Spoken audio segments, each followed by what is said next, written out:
C'est nouveau, c'est du jamais vu.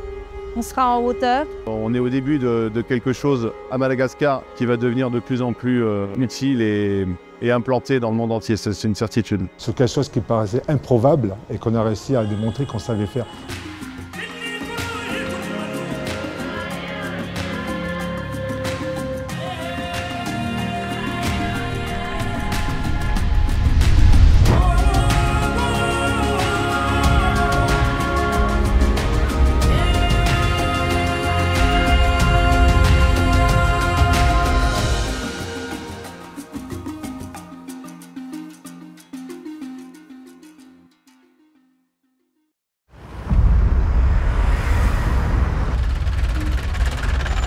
La capitale Tana est complètement engorgée.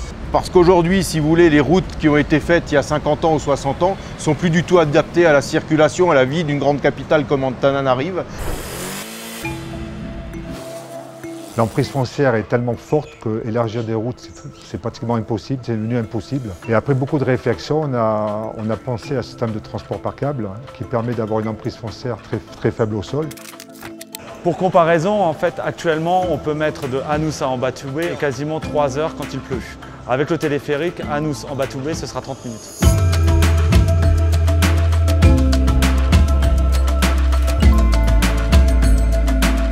Pour la ligne orange, il y a 7 gares, 9 km de ligne et 198 cabines. Et les défis étaient majeurs. Le premier défi, c'est de trouver un tracé qui respecte le foncier. Le deuxième, c'est justement de faire la conception avec ce tracé, sachant qu'on parle d'une feuille blanche. Il a fallu quand même être force de proposition et trouver des solutions à des contraintes qui habituellement, en tant que constructeur, on n'a pas à répondre. On fait le travail en même temps du maître d'œuvre et en même temps du constructeur, c'est quand même particulier sur un projet. Le troisième défi, c'est de travailler avec notre partenaire Poma et de réussir ensemble à faire un projet de téléphérique. En fait, Poma dimensionne et dessine tout son système en 3 dimensions. Il nous a envoyé ses maquettes numériques et nous, on a pu construire, dessiner le béton en 3 dimensions autour de ces structures. Ce qui permet d'avoir une meilleure fiabilité.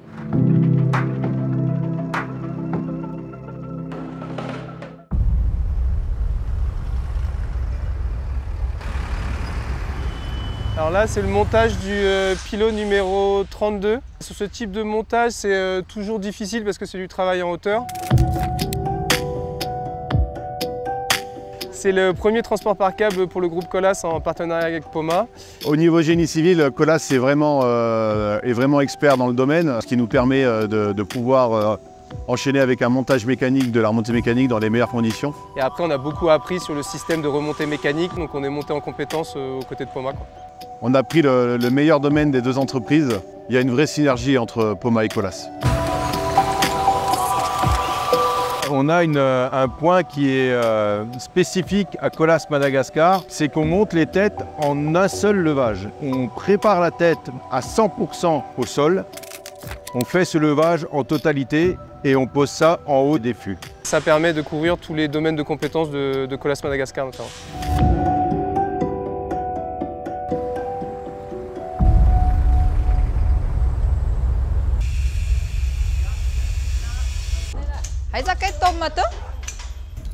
Ici, on est sur la station S6 du projet TPC.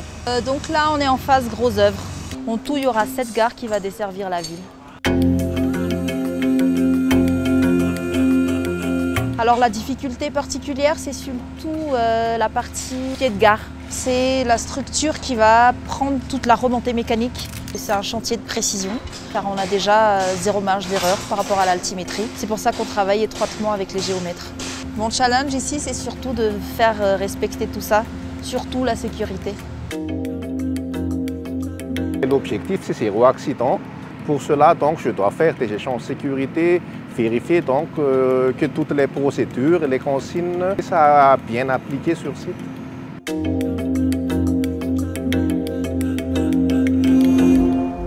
C'est un projet qu'on a créé de toutes pièces, sur une idée, avec un stabilo boss sur un plan au tout départ. Donc c'est vrai que pour moi c'est très enrichissant et pour moi, mais tous les collaborateurs de Colas Madagascar qui sont très fiers de faire ce projet. Au départ, personne ne croyait à ce projet, aujourd'hui on le fait. C'est quand même un honneur pour moi aussi de faire un projet d'une telle envergure. On apporte le progrès, on permet aux gens de pouvoir se déplacer beaucoup plus facilement. C'est en train de se développer. C'est un vrai savoir-faire, donc c'est bien. Je pense qu'effectivement, ça risque d'être dans les guides touristiques de Madagascar, de faire un petit tour en survolant Tana.